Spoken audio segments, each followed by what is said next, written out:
Let's see what happens when metals react with dilute mineral acids. For example, zinc plus H2SO4. So zinc is a metal over here and sulfuric acid dilute. So we have to take here dilute sulfuric acid. It is an acid.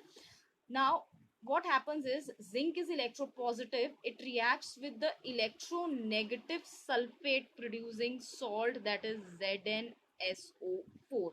So zinc reacting with SO4, and what is left of H2SO4, that is H2. So H2 gas is released, dihydrogen gas is released. That means metal like zinc reacting with acids like dilute H2SO4 or dilute HCl, salts, so zinc reacting with again electronegative Cl, so ZnCl2. So we'll need here 2HCl to balance this equation. ZnCl2 plus dihydrogen H2, that is gas is released, hydrogen dihydrogen gas is released. So similarly, I take one more acid, for example, nitric acid. On looking at the above two examples, we feel like in case of zinc plus dilute nitric acid also the same thing would occur. But in this case, zinc reacts with nitric acid to produce ZnNO3 whole twice, of course, for sure. But nitric acid is a very good oxidizing agent. Instead of dihydrogen, it will oxidize H2 to O, H2O. So water is released instead of dihydrogen, and ammonium nitrate is also produced as a byproduct. So dihydrogen gas is not released over here. That means nitric acid will not produce hydrogen. But is that always the case? Nitric acid can never produce hydrogen with metals? No. There are two cases, that is only two cases, magnesium and manganese, where dilute nitric acid, so dilute nitric acid in these two cases will produce hydrogen. So these are the only two exceptions. Otherwise nitric acid will never produce dihydrogen with any metal. So magnesium electropositive reacts with electronegative nitrate. Similarly, manganese electropositive reacts with electronegative nitrate, so producing MgNO3. Since the valency of magnesium is 2, it is MgNO3 whole twice. So MgNO3 whole twice, and H2 gas is released. Similarly, here also MnNO3 whole twice, and what is left over here is, so nitrate has already reacted with manganese, so what is left is H2. So dihydrogen gas, H2 gas is released.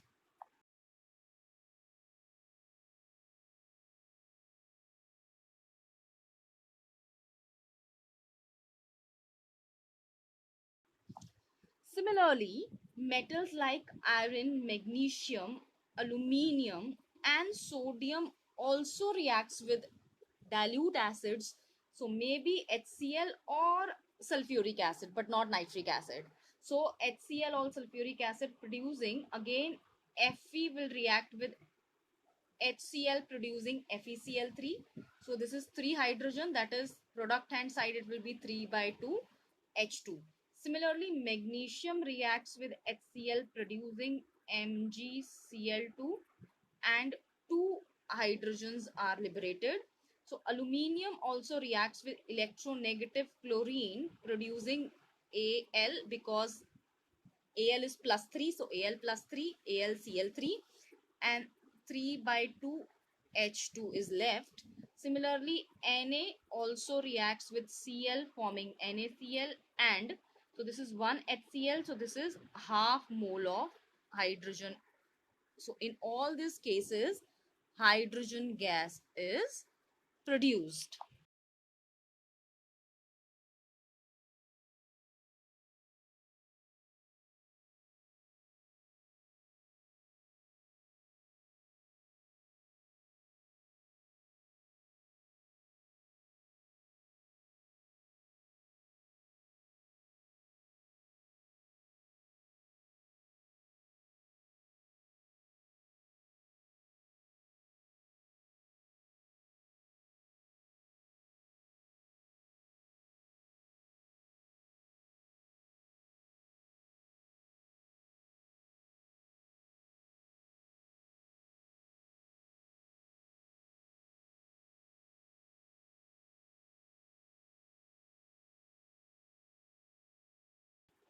Now the question is, out of all these, which will be the most reactive one?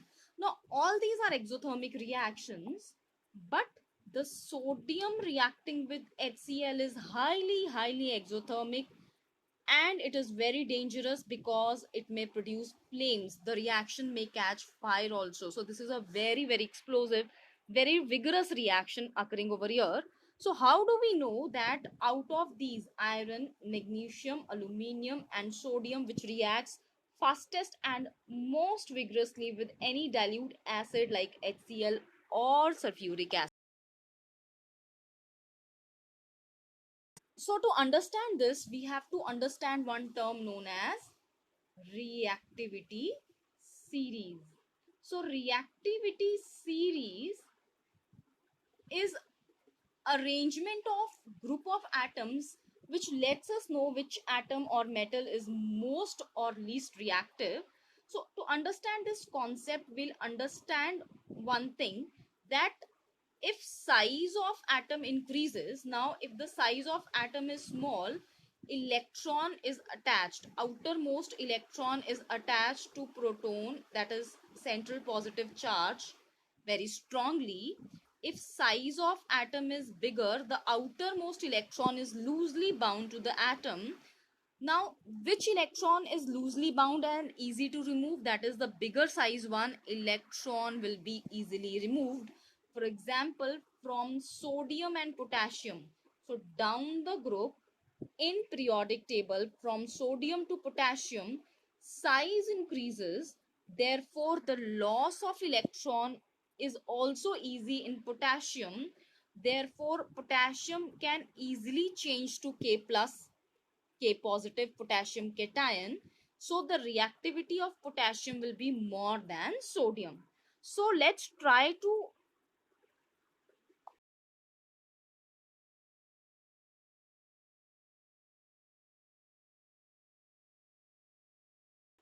apply this concept to find out the reactivity of various metals.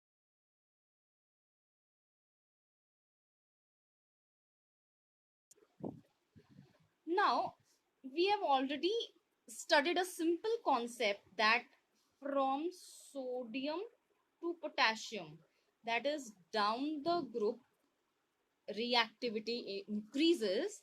So potassium will be more reactive than sodium.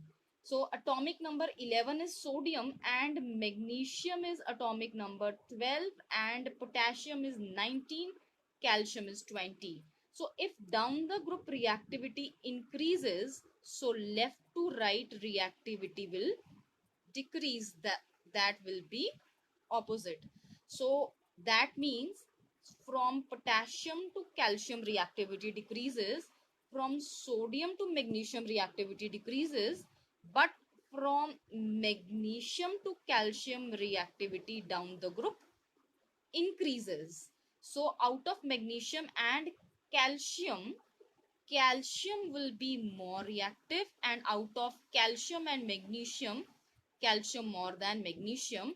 But sodium and calcium, obviously sodium is on the left, so that is why it is considered to be more reactive. So similarly, aluminium is somewhere here in P block. So left to right, so we know from left to right, so reactivity decrease. That means now this aluminium will be less reactive. And lead is somewhere here, so lead is down, lead and tin are here downwards. So left to right reactivity decreases. That means lead will be least among all these example what we have done. Then we have, so this is P block, so aluminium and lead are in the P block. Then we have zinc and iron somewhere here in D block. Now the reactivity on the left hand side is more, on the right hand side is less. So in the middle reactivity will be intermediate. So aluminium is more reactive than, so aluminium is more reactive than zinc, which is more reactive than iron. So lead is on the extreme right, so it is considered to be least reactive. So conceptually we have understood a concept that we can, instead of cramming or mugging it up, we can understand this and we can arrange few metals by understanding the reactivity order.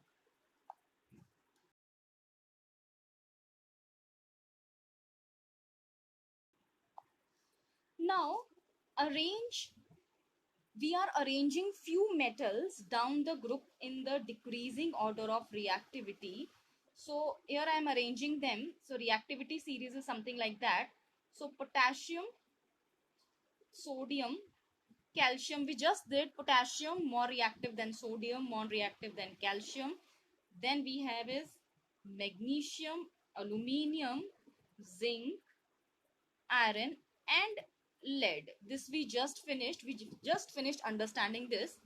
Then comes hydrogen,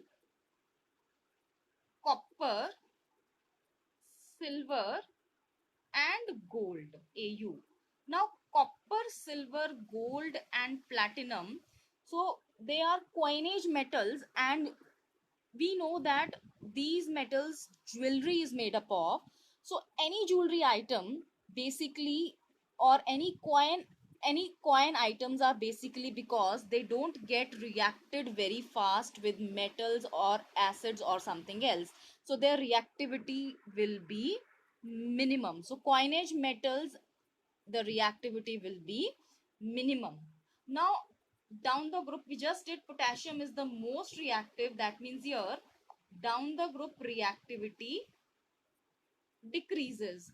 So down the group reactivity decreases. But the problem is how to learn. So it's difficult to cram the whole thing.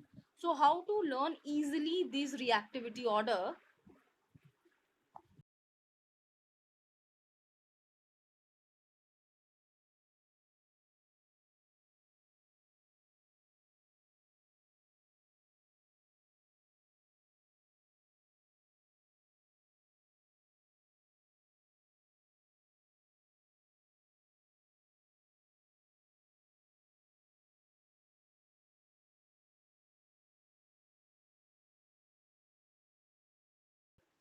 So here are few mnemonics which helps us to learn the reactivity order.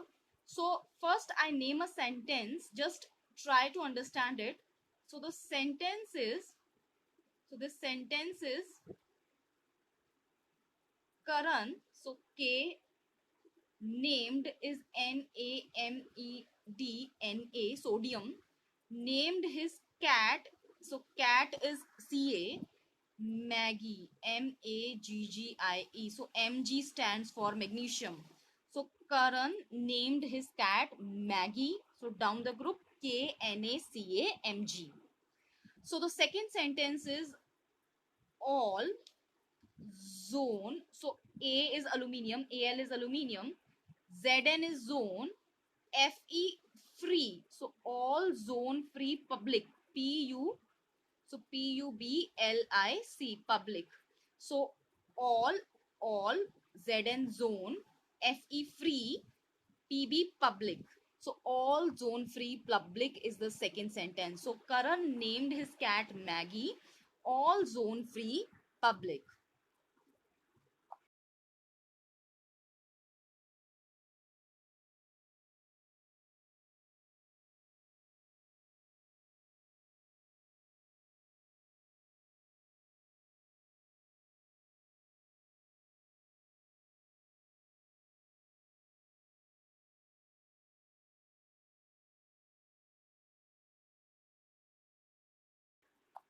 So next is hydrogen down the group.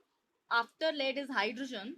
So again we can simplify it as, so the sentence used is he, so he came, so came is C, so C, so H stands here for he, so he came again,